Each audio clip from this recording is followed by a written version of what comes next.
Destinacija Moravske Toplice je pridobila bronasti trajnostni znak Slovenija Green, kaj nam skupaj z turističnim gospodarstvom, z lokalnim prebivalstvom in turisti daje še večji zagon k razvoju zelenega turizma in odgovornih počitnic.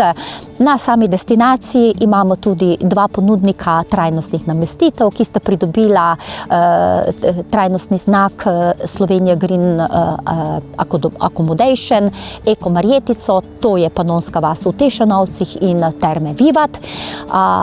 V naši regiji oziroma v občini Moravske Toplice ni vse ravno, naš relief je zelo pester in prav ta pestrost daje velik poudarek tudi razvoju kolesarskega turizma. Na sami destinaciji Moravske Toplice razpolagamo z preko 250 označenimi kolesarskimi potmi.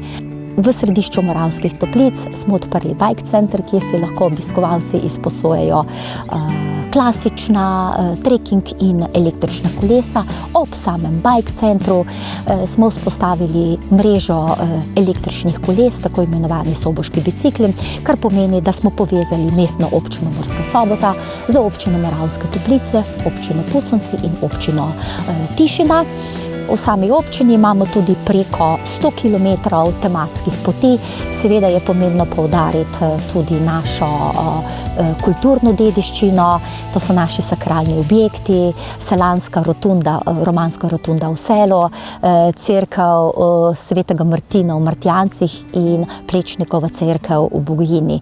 Na trajnostni razvoj in sonaravno kmetijstvo pa opozarjajo številni mladi kmetje, podjetniki in nosilci dopolnilne dejavnosti.